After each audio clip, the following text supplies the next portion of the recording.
cool to me inside the raises from the sun. Time has just begun, when spring is born and war is won.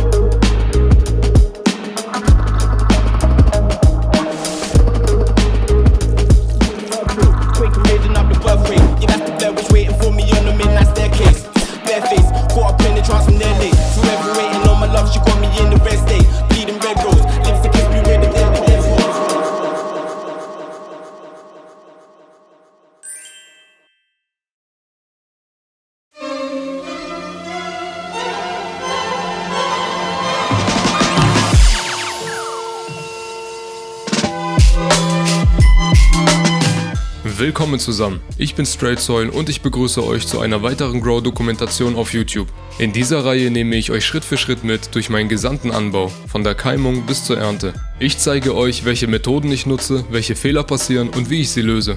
Das Ganze soll keine Anleitung sein, sondern ein ehrlicher Einblick in meinen persönlichen Grow-Prozess. Also lehnt euch zurück, begleitet mich durch die nächsten Wochen und lasst uns gemeinsam schauen, wie sich die Pflanzen entwickeln und was man hätte besser machen können.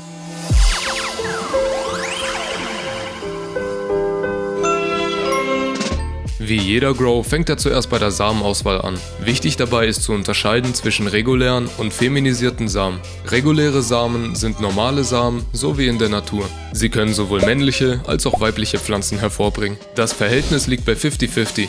Solche Samen sind eher für Züchter gedacht, die schon etwas geübter sind und sich eine eigene stabile Linie oder eine eigene Kreuzung selektiert züchten und trainieren wollen. Bei feminisierten Samen ist der Vorteil, dass sie ausschließlich weibliche Pflanzen hervorbringen, also mit Blüten, so wie man es kennt.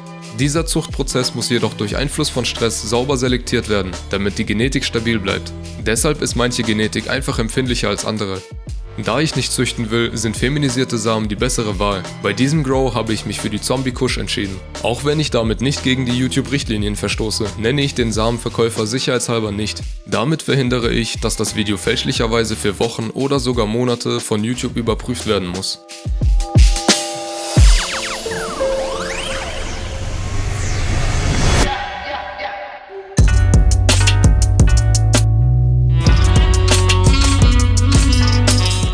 Diesmal habe ich vor, die Florganic Soil Erde auszuprobieren. Da diese Erde aber stark vorgedüngt ist, verwende ich für den Anfang eine etwas schwächere Erde mit Perlitanteil. Dafür verwende ich einen alten Überschuss von der Biobiz All Mix und etwas vom Plagron Light Mix. Hinzu kommen noch etwas Wurmhumus und Mikroben. Mir reicht es zu sehen, dass die Samen gekeimt sind. Ab dem Moment an kann ich mir sicher sein, dass es sich lohnt, sie in die Erde zu setzen. Zugedeckt mit Erde und betröpfelt mit etwas pH 6 Wasser werden die Töpfe nun ins Zelt gestellt. Schon einen Tag später sieht man, wie der Kopf langsam herausragt. Die LED bleibt vorerst auf 25% eingestellt. Das sind ungefähr 75 Watt, welche einen ungefähren ppfD-Wert von 150 ergeben. Werte über 300 könnten für den Anfang zu viel sein und die jungen Pflanzen verbrennen. Um ungebetenen Schädlingen keine Chance zu lassen, sich zu vermehren, lege ich präventiv eine Tüte mit Nützlingen bei. Präventiv ist hier das Motto. Ein Spritzer Wasser sorgt für ausreichend Feuchtigkeit bis in die untere Topfebene. Somit können die Wurzeln sich überall im Topf ausbreiten. Da mein Luftbefeuchter noch nicht angekommen ist und ich keine geeigneten Kuppeln da habe, stelle ich vorerst ein Glas über die Erde. Dies schützt die Sämlinge vor der trockenen Luft im Zelt und hält die Feuchtigkeit in der Erde.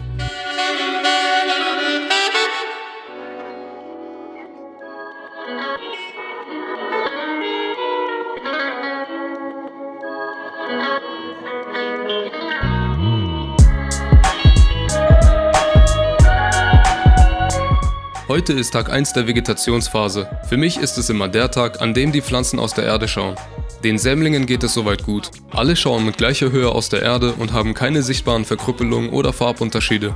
Um die Umgebungsbedingungen besser zu steuern, habe ich etwas gebastelt, was auf den ersten Blick etwas komisch aussehen muss. Tatsächlich kommt durch dieses Rohr aber kalte Zuluft, mit welcher ich zu hohe Temperaturen ausgleichen kann. Ich muss aber gestehen, dass ich diesen Grow so gut wie gar nicht benutzen musste, da die Temperaturen nicht sonderlich heiß wurden. Trotzdem ist es good to have.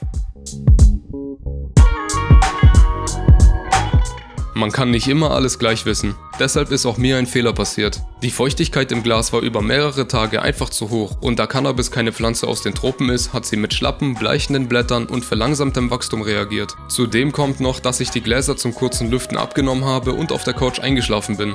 Tja, durch diesen Trockenschock brannten die Spitzen der Blätter leicht aus. Jetzt baue ich noch schnell den Luftbefeuchter auf und hoffe, dass es besser wird. Eine relative Luftfeuchtigkeit von mindestens 65% wird eingehalten und der Abstand zur LED leicht erhöht. Damit die Feuchtigkeit im gesamten Zelt gleich gehalten wird, installiere ich noch einen Umluftventilator.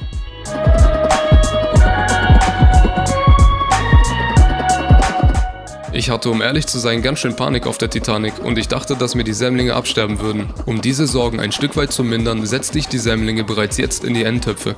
Diese habe ich größtenteils mit der Florganic Staubsoil-Erde befüllt. Der Rest war die angemischte Erde von vorhin. Die Florganic Staubsoil ist eine Living Soil Erde mit aktivem Bodenleben und vielen weiteren organischen Komponenten und kommt deshalb auch ohne Perlite klar. Ich bin gespannt, wie die Pflanzen darauf reagieren. Mein neuer Luftbefeuchter lässt sich nahtlos ins System integrieren und sorgt für eine einfache Steuerung.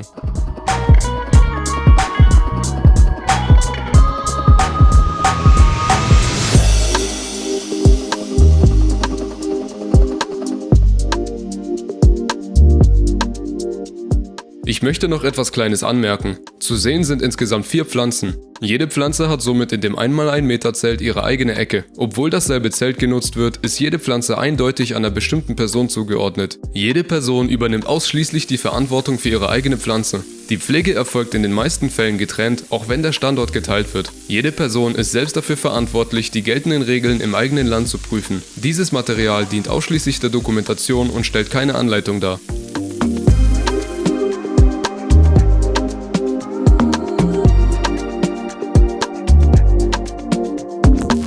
Damit die Erde nochmal einen frischen Boost an mikrobieller Aktivität bekommt, gieße ich gerne mit Komposttee. Dieser enthält eine dichte Ansammlung an Mikroben und biologischen Nährstoffen. Aus diesem Grund sollte darauf geachtet werden, dass man den Tee in großen Abständen hinzugibt, denn auch mit biologischem Dünger kann überdüngt werden. Eine Überdüngung fällt leider erst viel später auf und lässt sich nur durch Ausspülen der Erde entfernen, womit man aber auch das wertvolle Bodenleben zerstört, auf der biologischer Dünger basiert.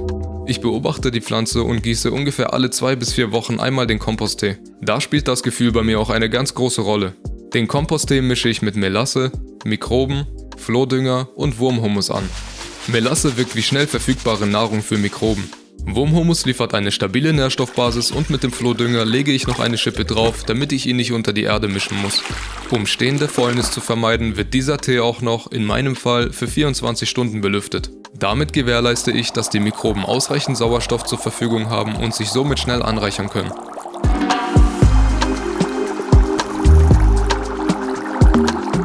Nach 2 Wochen Vegetation und einem kleinen Zwischenfall bekommen die Zombies nun ihren ersten Komposttee. Doch bevor ich diesen gieße, schütte ich noch etwas Mycorrhiza-Pilzkulturen unter die Erdschicht. Diese hatte ich zu Anfang vergessen gehabt, mit in die Erde zu mischen. Voller Vorfreude kann das dem einen oder anderen Mal passieren.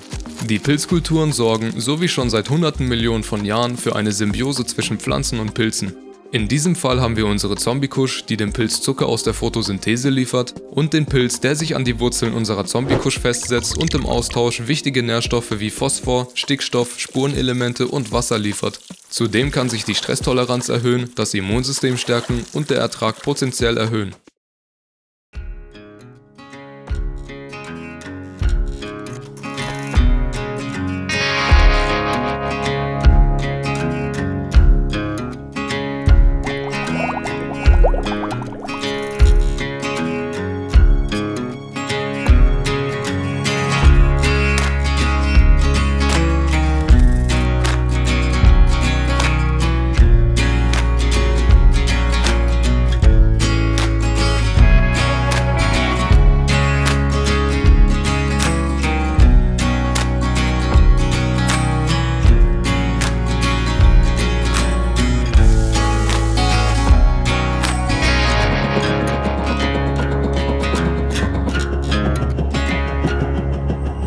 Eine Woche später und die Zombies haben es sich vom Komposttee sichtbar gut gehen lassen. Bis auf dass es einmal nachts auf fast 17 Grad fiel und sich die Blätter vor der Dunkelphase hin und wieder mal zur Seite neigten, gab es nichts anderes zu bemängeln. Tagsüber blieben die Temperaturen seit Anfang an bei stabilen 24 Grad. Die relative Luftfeuchtigkeit hatte ich nach und nach bis auf 63% reduziert. Die Zombies haben ein sattes Grün im frischen Wuchs und keine sichtbar unüblichen Erscheinungen. Da die Living Soil lange Wasser speichern kann und sich die Zombies bestimmt noch nicht durch den ganzen Topf durchwurzelt haben, gieße ich in größeren Abständen und weniger als üblich. Heute bekommen sie ungefähr 1 Liter Wasser mit einem pH-Wert von 6,3. Einen pH-Wert von 6,2 bis 6,8 werde ich den gesamten Grow über beibehalten.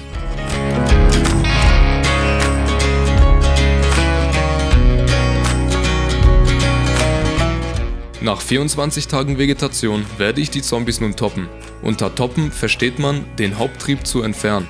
Dazu nehme ich eine sterile Schere und schneide den Trieb einfach ab der 4. Nodie ab.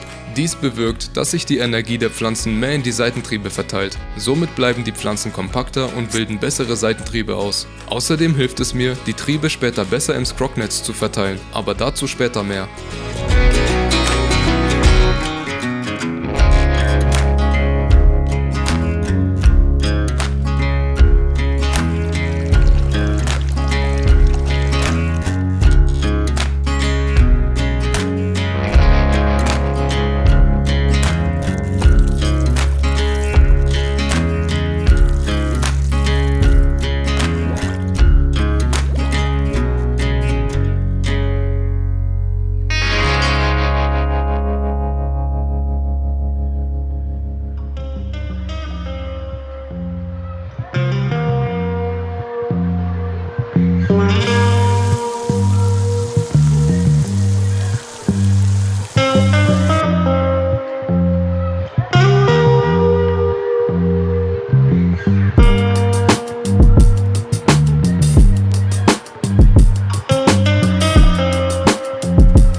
Mir ist aufgefallen, dass die Temperaturen in der Erde unter 20 Grad fallen. Das ist vorerst nicht schlimm, kann aber auf Dauer ineffizient sein und zu langsamerem Wachstum führen. Die Nährstoffaufnahme sinkt und das Überdüngen fällt einem leichter, da das Bodenleben länger Zeit braucht, um Nährstoffe freizusetzen. Ich möchte dem entgegenkommen und besorge mir deshalb eine Heizmatte, die ich unter die Töpfe legen kann. Diese Größe sollte ausreichen, um Kontakt mit allen Töpfen zu bekommen. Ich stelle sie auf 24 Grad ein und prüfe mit einem weiteren Thermometer die Temperatur.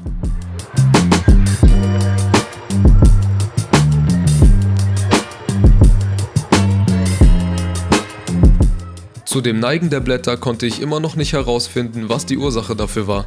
Die Umgebungsbedingungen sind im Normalbereich und mit einem ppfD-Wert von 330 ist die LED nicht zu stark eingestellt. Zusammen mit den welligen Blättern denke ich, dass es von einem starken Wuchs oder einer hohen Transpirationsrate kommen kann. Dazu kommt, dass die Verfügbarkeit von Stickstoff durch das aktive Bodenleben momentan sehr hoch sein muss und die Stängel der Pflanze dadurch weicher werden. Das Gewicht der gesättigten Blättern muss deshalb für einen Moment lang zu groß für die weichen Triebe gewesen sein, deshalb das Neigen zur Seite.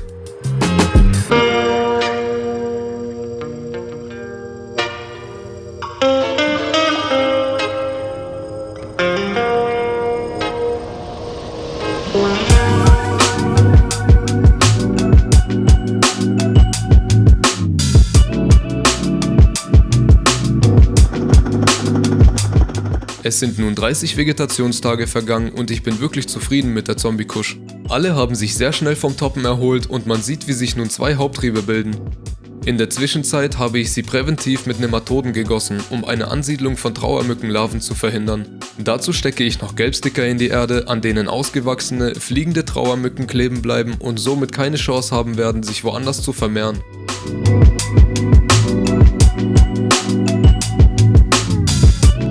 Einige Sonnenblätter haben sichtbar an Größe zugelegt, doch in diesem Grow fokussieren wir uns auf eine gleichmäßige Verteilung der Seiten sowie Haupttriebe. Um dies zu gewährleisten, werden die Seitentriebe aufgedeckt, damit auch sie genug Licht abbekommen.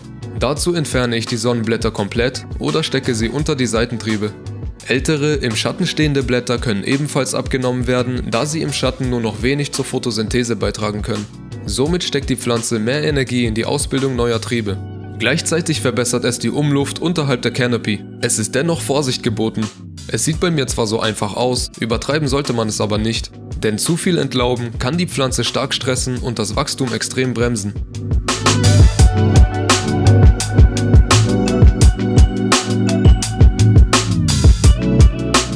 Ein kleiner Check der Temperatur im Substrat und siehe da, knappe 22 Grad. Die Heizmatte bringt also wirklich etwas. Ich beobachte also weiterhin die Temperatur und justiere gegebenenfalls nach.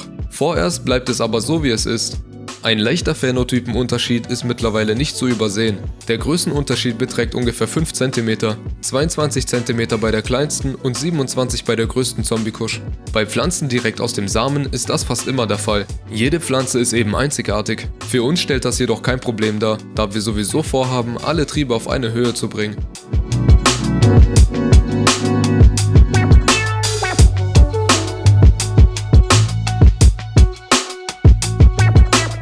Die Leistung der LED ist leider nur vierstufig einstellbar. Um den ppfD-Wert nicht gleich um ein Vielfaches zu erhöhen, ziehe ich die LED nach oben und vergrößere somit den Abstand zu den Pflanzen. Gleichzeitig stelle ich sie auf 75%. Dadurch verteilt sich das Licht besser auf die Pflanzen und die Homogenität steigt. Genau das, was wir haben wollen. Andernfalls würde wegen der Größe und Bauform der LED das Licht in der Mitte viel stärker ausfallen als in den Ecken. Auch jetzt kann sich die Lichtstärke in den Ecken im Vergleich zur Mitte bis zu 50% unterscheiden. Ein wichtiger Punkt, wenn man sich eine neue LED zulegen will. Die ppfD wird mit Hilfe der App auf einen Wert von ungefähr 400 gestellt. Damit bleibe ich in einem Bereich, der sowohl kompakten Wuchs anreizt, als auch stressfrei bleibt.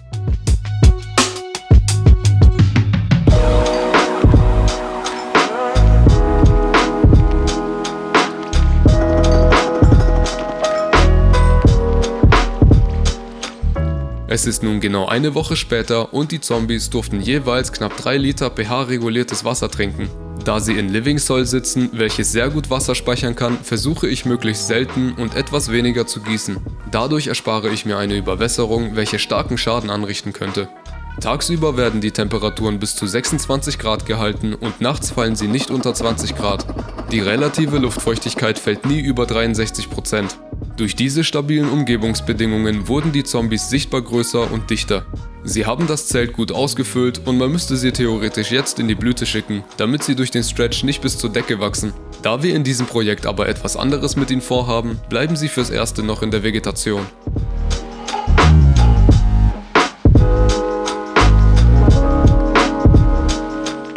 Da die Pflanzen noch gar keinen Blütengeruch erzeugen und ich meinen Aktivkohlefilter nicht unnötig verbrauchen will, lasse ich ihn erstmal von der Abluft getrennt und schalte ihn erst ein, wenn sich der Geruch verstärkt. Ich konnte ein paar Trauermücken an den Klebefallen entdecken. Bisher sieht es aber noch nicht nach einem starken Befall aus, weshalb ich mir darüber erstmal keine Sorgen mache. Der Abstand zur LED wird noch ein kleines bisschen verringert, um die Größe der Pflanzen weiterhin kompakter zu halten.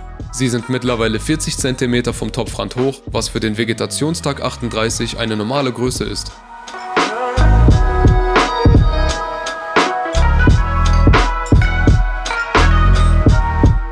Nach 40 Vegetationstagen wird es nun endlich Zeit für eine große Entlaubung. Das Zelt ist mittlerweile so gut wie ausgefüllt. Allein in den letzten 2 Tagen sind die Pflanzen bis zu 8 cm in die Höhe geschossen. Die Blüte steht schon sehr bald bevor und um den Zombies einen stressfreien Übergang zu gewährleisten, sollte eine Entlaubung jeglicher Art unmittelbar vorher geschehen. Es werden untere Triebe entfernt, welche kaum Licht abbekommen und bei denen ich das Gefühl habe, dass sie in der späteren Blüte zu schwach und demnach eine Last für die Pflanze sein könnten. Aber auch hier lasse ich die Pflanzen nicht komplett nackt dastehen, denn sie brauchen weiterhin eine Möglichkeit, Photosynthese zu betreiben.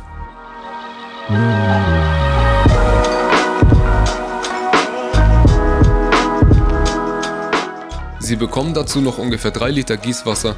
In ihrem jetzigen Stadium sollten sie den Topf einigermaßen gut durchwurzelt haben und solch eine Gießmenge gut vertragen. Ein minimaler Runoff ist zwar ausgetreten, ist aber kein Grund zur Sorge. Jetzt heißt es nur noch Umgebung checken und warten, bis ich den letzten Schritt in der Vegetationsphase ausführen kann.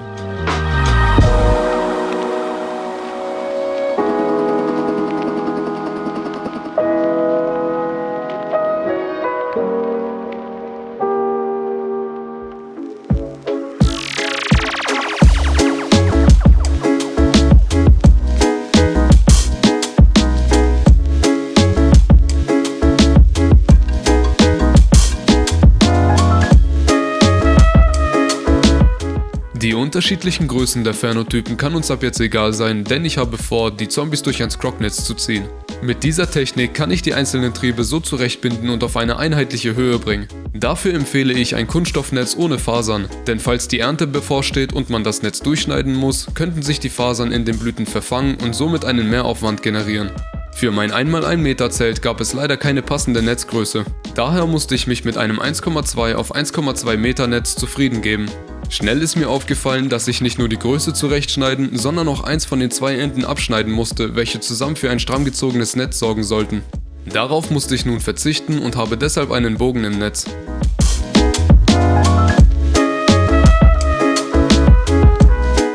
Um das Netz ein bisschen zu strammen, musste ich improvisieren und mit einem weiteren Seil die Kacheln zum Gestänge ziehen. Es war nicht perfekt, aber besser als davor.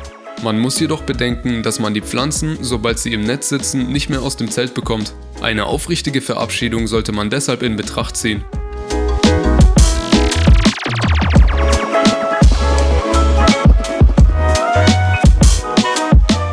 Beim Herunterbinden kann man schnell einen Trieb brechen. Damit das nicht passiert, sollte man, vor allem wenn man so etwas davor noch nie gemacht hatte, die Triebe erst etwas massieren und leicht andrücken. Dabei kann etwas Feuchtigkeit austreten. Solange sie noch jung und frisch, so wie in diesem Fall sind, ist es ein leichtes Spiel. Einfach massieren, drehen und einbinden, sodass die Triebe auf der Fläche gut verteilt werden. Die Zombies sitzen nun auf einer Höhe von ungefähr 40 cm. Jetzt dürfen sie sich erstmal erholen, bevor sie in die Blüte geschickt werden.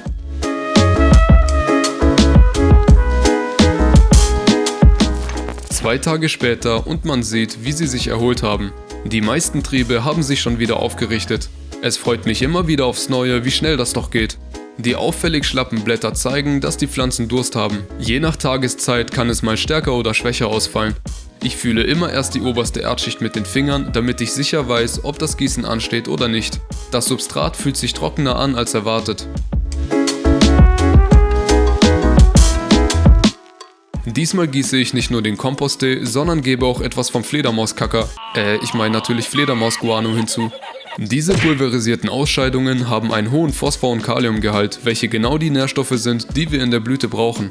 Vorsicht bei dem Staub, der davon freigesetzt wird, der brennt nämlich um einiges stärker als Ahoi Brause. Um dem wissenschaftlichen Kontext treu zu bleiben, meine ich damit natürlich, dass darauf geachtet werden soll, das Fledermausguano nicht einzuatmen, da es gesundheitsschädliche Pilzsporen enthält und die Atemwege reizen kann. Am besten mit einer Atemschutzmaske damit arbeiten.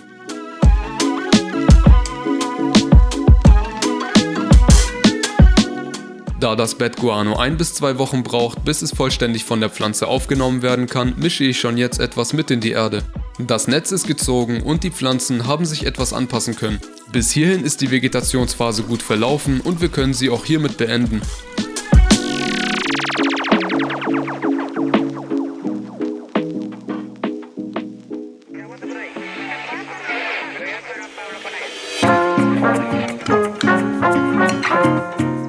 Meine erste Grow-Dokumentation ist zum Zeitpunkt dieser Aufnahme seit 10 Tagen online und hat ganz schön viel Aufmerksamkeit bekommen. Ich bedanke mich für euer riesiges Feedback. Ihr habt mir ausschließlich positive Nachrichten zukommen lassen. Das ist für mich noch immer unvorstellbar und motiviert mich extrem, weiteren Content für euch zu gestalten.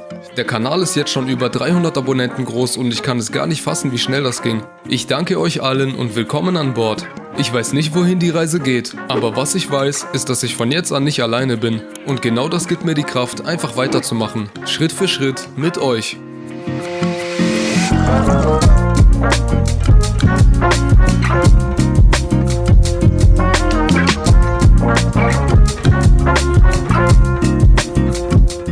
Wir befinden uns nun am 5. Tag der Blüte. Die relative Luftfeuchtigkeit wurde auf 58% reduziert und die Temperatur auf 25 Grad erhöht, um die Nährstoffaufnahme von nicht selektiven Nährstoffen zu fördern. Da die Zuluft allein die relative Luftfeuchtigkeit nicht unter 60% halten kann, habe ich einen Luftentfeuchter installiert. Den Anschluss habe ich einfach an der Zeltwand ausgeschnitten und den Schlauch befestigt. Momentan nutze ich noch den Luftentfeuchter von Spider-Farmer, welcher leider nur in 5% Stufen einstellbar ist und sich mit meinem AC Infinity Controller nicht steuern lässt. Das ist natürlich nicht optimal, aber ich bin froh, dass ich überhaupt einen Luftentfeuchter habe.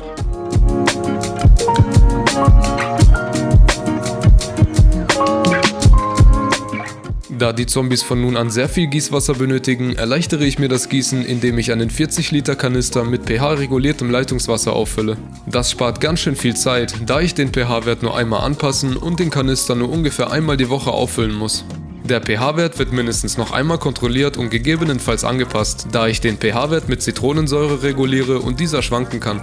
Es gibt auch andere Säuren, mit denen man den pH-Wert anpassen kann, wie zum Beispiel Phosphorsäure. Diese ist aber eher für den mineralischen Grow gedacht, da sie im Gegensatz zur Zitronensäure von den Mikroben nicht gefressen werden kann und somit als Phosphat im Substrat zurückbleibt und das Nährstoffgleichgewicht verschiebt.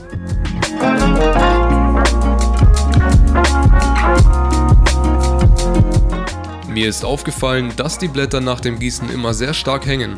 Dies kommt davon, dass unsere Lieblingspflanze es eher trockener als andere Pflanzen mag. Unser Living Soil hat keine Perlite und ist sehr dicht, weshalb der Sauerstoff beim Gießen aus dem Substrat verdrängt wird und die Pflanze kaum noch atmen kann. Dies führt dazu, dass die Pflanze paradoxerweise kaum Wasser und Nährstoffe aufnehmen kann und sich kurzzeitig in einer Stressreaktion befindet. Deshalb ist es immer ratsam, nicht zu viel Wasser bei Living Soil zu gießen, da die Pflanze länger braucht, das Wasser aufzunehmen. Diesmal ist leider etwas mehr Drain als erwartet rausgekommen. Das sollte natürlich nicht passieren, da man sonst riskiert, das wertvolle Bodenleben auszuspülen. Den Überschuss habe ich entfernt.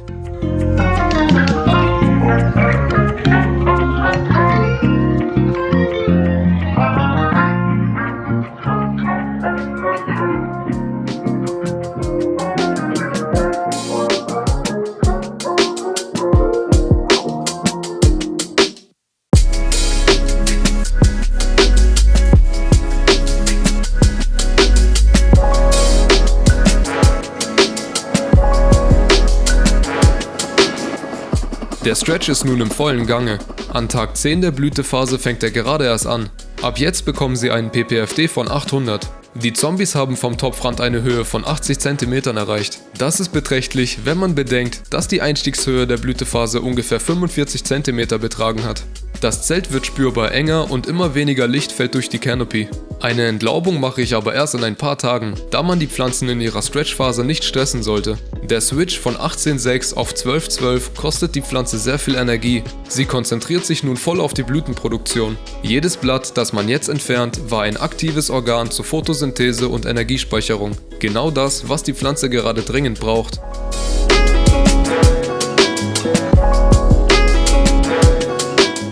Not macht erfinderisch. Die dichte Decke an Grünmasse lässt kaum noch Luft von oben durch. Zwar zieht die Zuluft aus der unteren Öffnung rein, reicht aber nicht aus, um sogenannte Deadspots zu verhindern.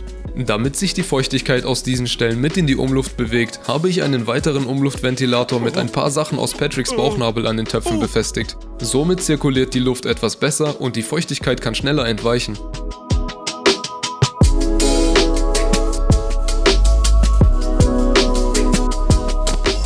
Mittlerweile gieße ich bei jedem Gießvorgang um die 3 Liter, welche keinen Drain mehr erzeugen. Diesmal kommt wieder etwas Mycorrhiza dazu. Damit die unteren Seitentriebe wieder etwas mehr Licht abbekommen, lege ich ein weiteres Netz aus. Ich binde die höchsten Triebe wieder nach unten und verteile sie etwas. Auch hier gehe ich etwas vorsichtiger um, denn ich möchte lediglich die Triebe auf dieselbe Höhe bringen und keinen starken Stress auslösen.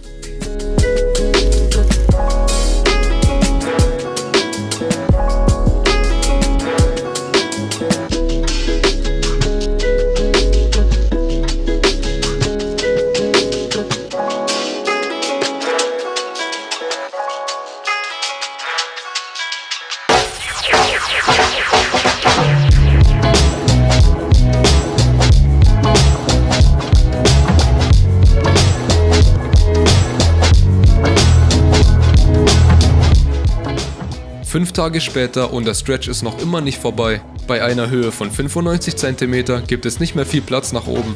Bisher sehen die Zombies aber sehr gesund aus und es sind erste Blütenansätze sichtbar. Die Verteilung der unterschiedlich hohen Triebe ist bei einer solchen Dichte nicht mehr so einfach. Ich bin zwar nicht komplett zufrieden damit, bin mir aber sicher, dass ich die Höhen mit den 2 Netzen zumindest etwas ausgleichen konnte.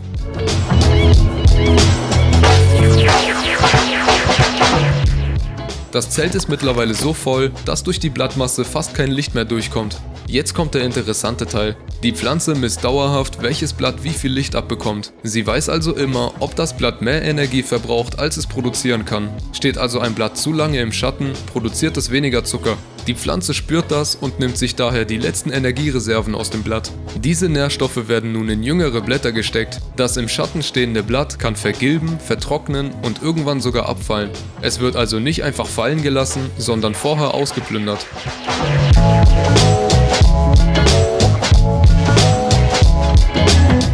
Ich möchte es aber nicht drauf ankommen lassen und führe deshalb eine große Entlaubung durch. Dafür schneide ich Seitentriebe ab, welche auch nach dem Stretch nicht weit genug nach oben reichen und somit zu schwach sein werden.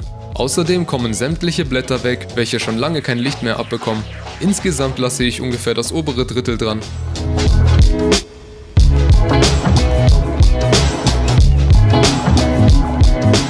Da das Zelt in einer Ecke steht und sich somit nicht bewegen lässt, kam ich nur sehr schlecht an die hintere Pflanze. Das ist der Moment, an dem ich mir wünschte, die Gum-Gum-Frucht gegessen zu haben. Immerhin haben mir die Dehnübungen gezeigt, dass ich vielleicht doch noch etwas trainieren muss.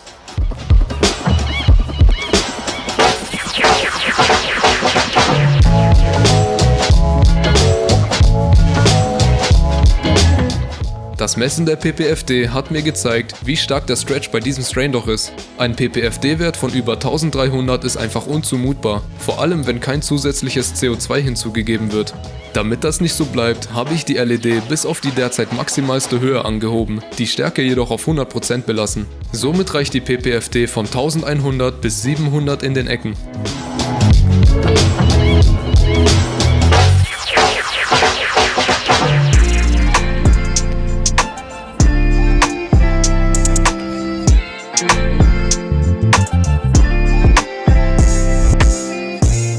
Mit einer Größe von 110 cm kommen wir dem Ende der Blütewoche 3 näher. Um den Abstand zur LED groß genug zu halten, habe ich das Drahtseil etwas anders befestigt. Somit sitzt die LED fast bis zum Anschlag an der Abluft. Es kommt eine weitere Entlaubung dran, bei der die übrigen Blätter des unteren Teils entfernt werden. Somit steckt die Pflanze ihre Energie in den oberen Teil, welcher das meiste Licht abbekommt.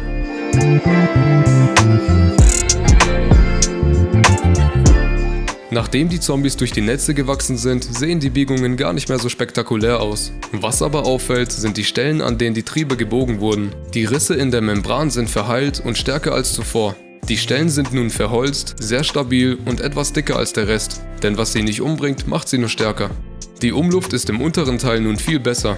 Es wird keine weitere Entlaubung mehr durchgeführt. Jetzt wird hauptsächlich nur noch gegossen und die Umgebungsbedingungen werden stabil gehalten.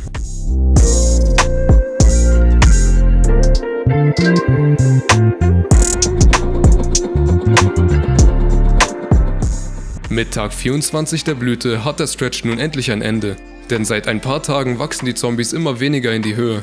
Zum Glück, denn um ganz ehrlich zu sein, habe ich nicht damit gerechnet, dass sie solch einen starken Wuchs bekommen, nachdem sie sich vergleichsweise zur Lemon Cherry Cookies aus meiner letzten Grow-Doku viel länger in der Vegetationsphase aufhielten. Jetzt dürfen sie sich jedoch ganz frei fühlen, ihre gesamte Energie in die Produktion von Blüten zu stecken.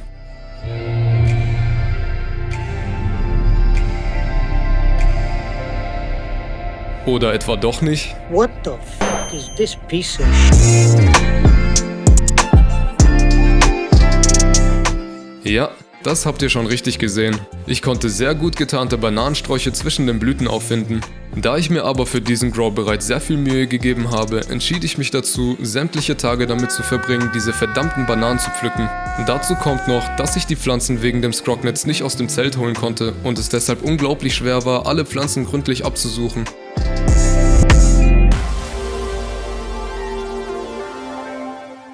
Diese Nanas, die ich meine, sind kleine, bananenförmige Staubgefäße, die direkt aus den Blüten einer weiblichen Pflanze herauswachsen. Dies nennt sich Hermaphroditismus oder wie man sonst sagen würde, Zwitter. Das ist ein natürlicher, biologischer Prozess, der genetisch und evolutionär verankert ist und durch Stress wie Hitze, Lichtlecks, Nährstoffmangel und vieles mehr verstärkt wird. Die Pflanze denkt sich in dem Moment, dass sie dem Ende bevorsteht und greift somit zu ihrem Überlebensmechanismus. In meinem Fall nehme ich an, dass es durch eine zu hohe PPFD gemischt mit einer starken Entlaubung in der zweiten Blütewoche verursacht wurde. Ich habe mir schon gedacht gehabt, dass das passieren könnte. Die Entlaubung musste aber sein, da es in dem Zelt einfach viel zu voll war. In seltenen Fällen kann eine frühzeitige Entfernung der Nanas und Stressfaktoren dazu führen, dass die Pflanze sie nicht weiter produziert. Schreibt mir doch mal gerne in die Kommentare, ob ihr auch schon mal Nanas in euren Blüten gefunden habt und ob ihr dann die ganze Pflanze lieber sofort entsorgt oder doch eine mit Sorgen begleitete Tortur durchlebt und die Nanas entfernt. Das würde mich wirklich interessieren.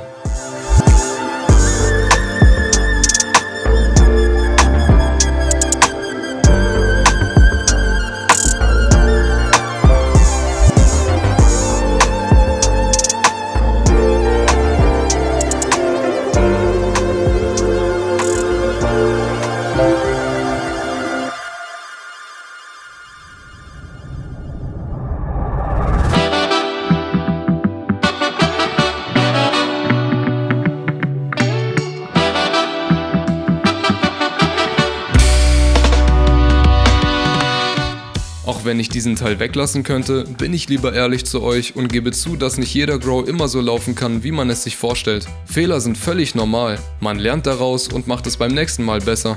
Für mich ist es genau das, was mir die meiste Motivation gibt. Und würde ich solche Situationen nicht erzählen, wäre ich nicht stolz auf meinen eigenen Content. Ich hoffe, ihr seht das genauso.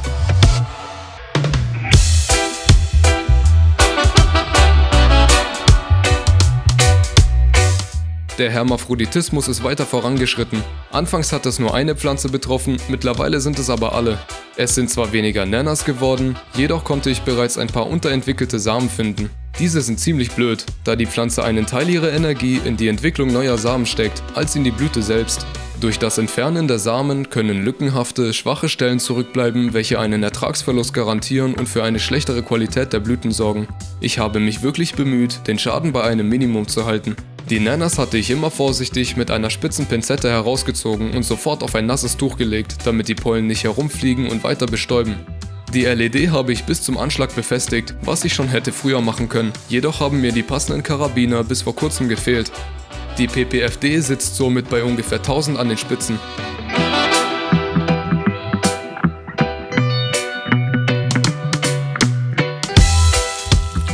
Die Zombies haben an Tag 35 ihrer Blüte ihren dritten und letzten Komposttee bekommen. Von jetzt an genügt es, weiter pH-reguliertes Wasser zu gießen und gegebenenfalls etwas Bed-Guano beizumischen, um den Nährstoffbedarf der restlichen Blütezeit zu decken. Trotz dessen, dass den Pflanzen der Hermaphroditismus im Weg stand, können sich die Blüten schon sehen lassen. Eine schöne Trichomschicht breitet sich langsam aus.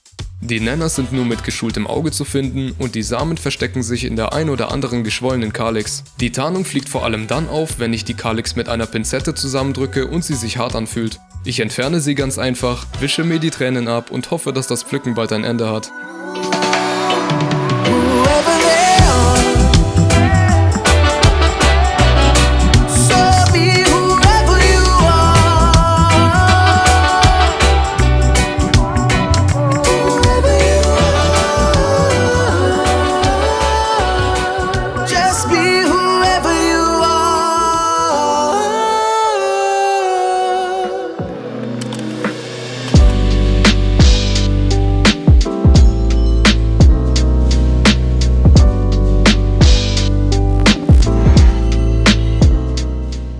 Die Zombies sind nun 46 Tage in der Blüte.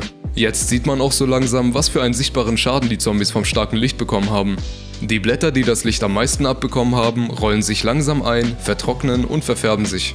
Es ist auch sehr interessant mit anzusehen, wie manche Blätter eine tief dunkle lila Farbe bekommen, so wie es auch von der Genetik zu erwarten ist. Die Blüten sind zwar etwas kleiner als erwartet, dafür aber schön in der Form und überzogen mit einer dicken Trichomschicht. Obwohl die Zombie-Kusch eine stark indikalastige Genetik ist, sind die Blütenabstände an den einzelnen Trieben ziemlich groß.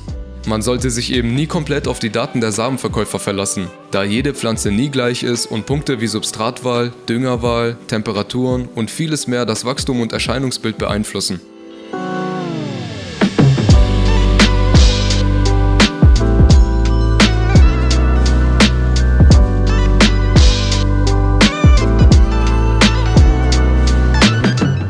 Die Blüten sind mitten in der Bulking-Phase und haben schon einiges an Gewicht zugenommen. Damit die Triebe beim Öffnen vom Zelt nicht umknicken, habe ich sie mit einem Seil befestigt. Die Zombies trinken seit ein paar Tagen etwas weniger, denn das Wachstum von neuer Blattmasse ist gestoppt und es werden nur noch Blüten ausgebildet. Mit einer Maximalhöhe von 125 cm vom Topfrand haben wir wirklich die Grenze vom Anbau von Indoor-Zeltpflanzen erreicht. Bisher habe ich schon zweimal etwas vom Bed-Guano in die Erde vermischt, um die Blüte zu unterstützen. Die relative Luftfeuchtigkeit geht auf höchstens 55% hoch und die Temperatur bis 26 Grad tagsüber und mindestens 21 Grad nachts. Somit wird ein VPD-Wert von ungefähr 1,4 kPa erreicht. Zu wissen, was für einen VPD-Wert man hat, kann hilfreich sein. Er zeigt dir nämlich an, ob das Zusammenspiel von Luftfeuchtigkeit und Temperatur gut genug für die Pflanze ist. Jüngere Pflanzen brauchen einen niedrigeren Wert, da die relative Luftfeuchtigkeit dort hochgehalten werden muss, während ältere einen hohen Wert bevorzugen, da sie es eher trockener mögen. Da das Thema aber eins für sich ist, freue ich mich bereits, ein separates Video dazu zu machen.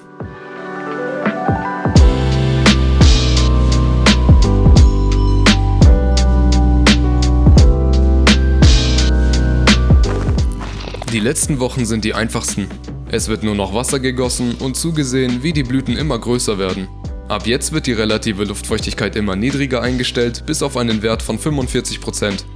Laut Datenblatt benötigt die Zombie-Kusch eine Blüte von 8 bis 9 Wochen. Von jetzt an fehlen ihr also nur noch 2. Ich halte mich nur bedingt an diese Angaben, da mir die Reife der Trichomen wichtiger ist. Diese kontrolliere ich, sobald ich innerhalb ein paar Tagen kein sichtbares Wachstum der Blüten mehr erkenne.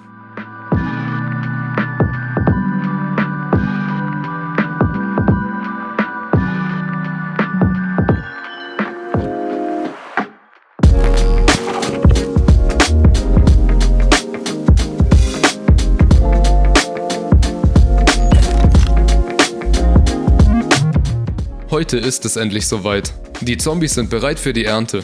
Nach 44 Tagen Vegetation und 60 Tagen Blüte beenden wir den Lebenszyklus der 4 Zombie-Kusch. Die Blüten haben in den letzten 2 Wochen etwas an Größe zugelegt und sich mit einer dicken Trichomschicht überzogen. In den letzten Tagen hat sich das Aussehen jedoch kaum verändert, was mir signalisiert, dass die Ernte an der Tür klopft. Der Blick durch das Makroobjektiv verrät mir, dass die meisten Trichome schon trüb sind und einige anfangen sich ins Bernsteinfarbene zu verfärben. Das ist für mich der optimale Zeitpunkt zu ernten. Je nachdem, welche Wirkung man bevorzugt, erntet man eben früher oder später.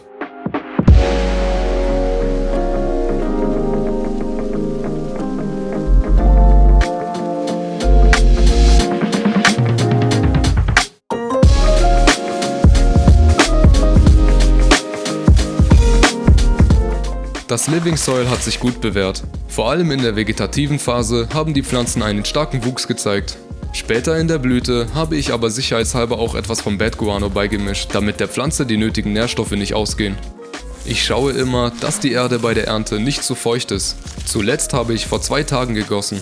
Ein gutes Mittelmaß ist hier mein Way to go, damit die Blüten nicht zu feucht und nicht zu trocken für die Trocknung sind.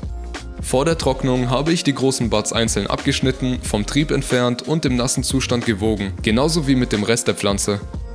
Um die gesetzlichen Regelungen einzuhalten, wird der Überschuss, welcher 250 Gramm nass, also umgerechnet 50 Gramm trocken, übersteigt, schweren Herzens vernichtet. So will es nämlich das momentane Gesetz und ich kann jedem nur raten, sich daran zu halten, um sich zu schützen. Und das Gesetz, welches wirklich eine schwere Geburt war, es überhaupt so aufzusetzen, wie es jetzt ist.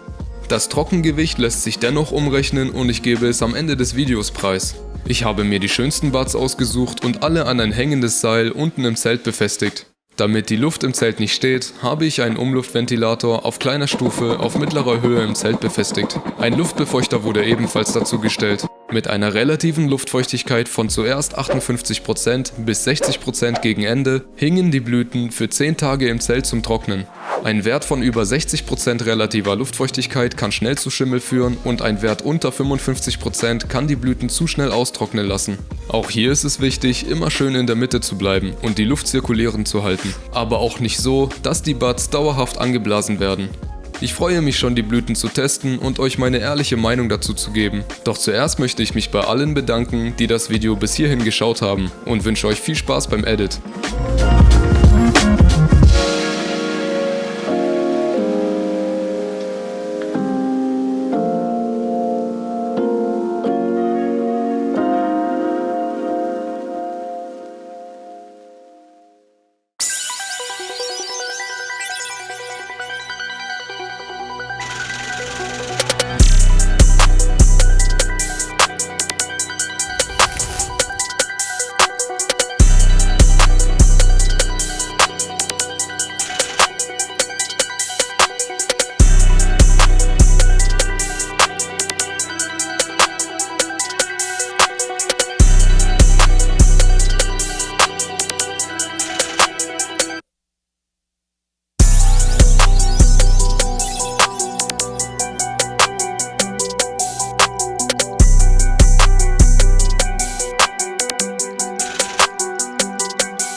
Kommen wir gleich zur Sache. Die 4 Zombie-Kusch haben ein Nassgewicht von insgesamt 1800 Gramm abgelegt. Wenn wir das mal 0,2 rechnen, was ungefähr dem Feuchtigkeitsverlust einer optimalen Trocknung entspricht, dann kommen wir auf einen Wert von ungefähr 360 Gramm trockene Blüten. Wenn wir diesen Wert durch die Wattzahl der LED teilen, kommen wir auf einen Wert von 1,2 Gramm pro Watt. Das ist ein durchschnittlicher Wert eines erfahrenen Growers. Das sind natürlich nur ausgerechnete Fantasiezahlen, welche aber eine gute Richtung geben, was potenziell hätte dabei rauskommen können.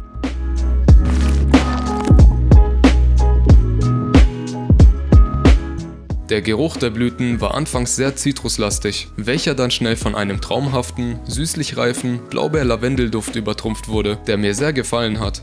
Beim Rauchen stichte jedoch das frische, fruchtig-zitronige wieder heraus und es war kaum noch was vom Blaubeer übrig. Das fand ich echt schade, da ich mir erhofft hatte, dass es genauso schmecken würde, wie es roch. Auch nach einem Monat Aushärten war kein Unterschied im Geschmack zu erkennen. Die Zombie-Kusch hat mich überraschenderweise nicht direkt in die Couch gelegt, sondern eher aktiv und bei Laune gehalten. Bei stärkerem Konsum kann ich mir aber vorstellen, dass man lieber auf der Couch liegen bleibt und höchstens ein paar Grow-Dokus anschauen kann.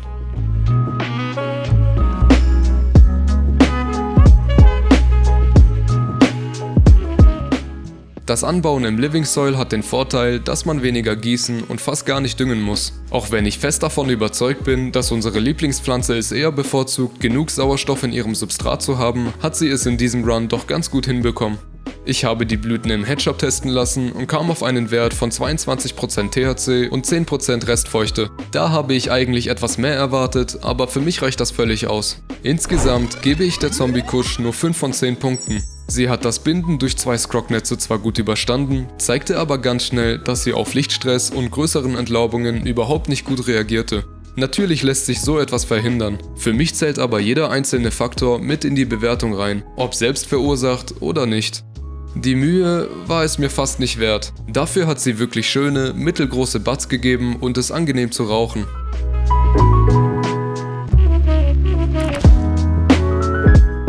Mich würde wirklich interessieren, ob ihr auch schon mal Bekanntschaft mit der Zombie-Kusch machen konntet und wie eure Meinung dazu ist. Schreibt's doch mal gerne in die Kommentare, ich lese mir jeden einzelnen durch. Und falls ihr mich in irgendeiner Art und Weise unterstützen wollt, dann könnt ihr diesem Video ein Like geben oder sogar ein kostenloses Abo dalassen. Ich bin euch sehr dankbar darüber.